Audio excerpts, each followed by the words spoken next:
Nu, visa jaunystė tai buvo tik tai čia va Kernavėj mokykla šita. Labai liūdna, kad jaunimas išvažiuoja, va, daug ko liūdna labai. Ir va to tokio tėvynės, tos meilės, atrodo kaip nėra, kaip atšalę visi žmonės. Bėga paskui pinigą, paskui turtus, o man tai yra svetima, man tai baisu, galvoju. Nu, nuvažiavęs tu ten, apsikrovęs turtais, gyveni turtingai, palikęs savo tėvų namus, savo senelius, savo tėvus, savo draugus, viską palikęs vardan ko? Man tai yra svetimas dalykas. Aš irgi gal galėjau važiuoti dėl tų pinigų į užsienį, užsidirbti pinigų, padaryti remontus, padaryti viską. O tėvas čia buvo likęs vienas. Ir man ta Vagryčia, tokia sena bakūžė, man tas kiemas, man yra brangiausias už viską. Čia mano seneliai gyveno, čia mano tėvai gyveno, čia mano gyveno tetos, dėdės, čia susirinkdavo, dainuodavo, net stogas kilnodavosi nuo tų gražių jų dainų. Ir kokie jie linksmi buvo. Ir linksmai, šypsomės. Ko jūs daugiau Ane? Dievas stato namus, Dievas stato namus, Dievas stato namus nuostabius. Stato ne iš akmenų, stato iš Savo jis gerų žmonių. Dievas stato namus nuostabius. Stato ne iš akmenų, stato iš gerų žmonių. Dievas stato namus nuostabius. Dievas myli mane, Dievas myli tave. Mamytes ir tėvelius, žuvytes ir paukštelius. Dievas myli, mus myli visus. Tai dabar visi vadai. Tai galima juk ir čia gyventi, reikia tik pasistengti. Nu gali.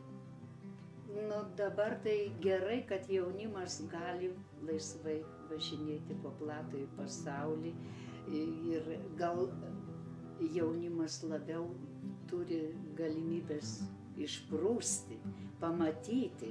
Tas yra labai gerai, bet būtų geriausia, kad jie grįžtų čia ir keltų Lietuvos lygį. Važiuodavau iš Vilniaus į Kernavę, ant vienos kojos stovėdama, nes visi į Kernavę į diskoteką važiuodavo, jaunimo daug O buvo. kodėl ant vienos kojos? Todėl, kad labai daug žmonių autobuse. Nu, jau galvoju, iš kur čia visi važiuoja į diskoteką į Kernavę.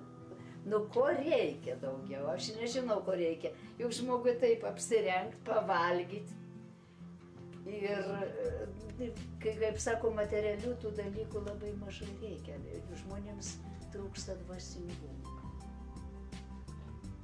ramybės dvasinės.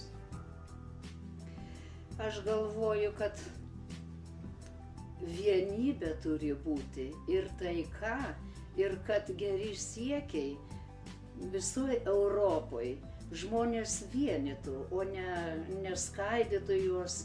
Ir kad ta sąjunga gerai, kad nebūtų karų, kad nebūtų nesantaikos, tas yra gerai, bet aš galvoju, mes neturime niveliuotis. Kiekviena tauta yra graži tik tuomet, kai jinai yra savita. Ir svarbiausia yra neprarasti savo savitumo. Tai čia yra labai gražu, neprarasti ir kalbos, ir savo kultūros, savo papročių. Čia yra labai brangus dalykai kiekvienai tautai.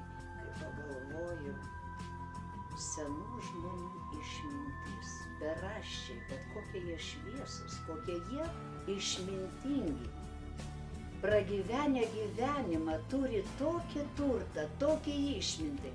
Žmogus gali turėti, kelis diplomus gali turėti, bet svarbiausia gyvenimo išmintis. O dabar yra atviri keliai ir turi žmogus galimybę skaityti ir domėtis. Oi, čia domėtis, čia žinau, visą gyvenimą. Reikia pašvęsti tam ir dar tų žmogų viską nesužinos. Kaip tėvas sako, žemė tai aukso gabalas, sako, žemė maitino, rengė ir jie nuo ryto ligi vakaro dirbdavo ir dirbdami dainuodavo. Taip viskas paprasta, taip viskas, nereikia jokių įstatymų, nieko. Dievas davė mums įstatymus. Ir taip viskas paprasta ir lengva. Ačiū Dievuliui tau už saulytę ir už tėvelį ir už mamytę ir už mėnulį, kur danguj viską. Ačiū Dievuliui, ačiū už viską.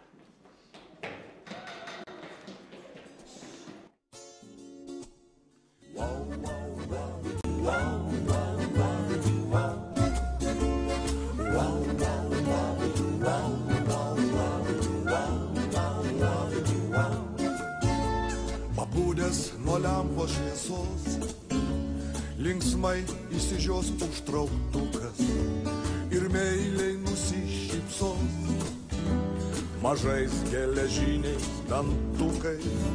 Kai sniegas už lango gilės, tau paukščiai mojuos pirštukais. Kai niekas tavęs nemylės, tave pabučiuos užtrauktukas.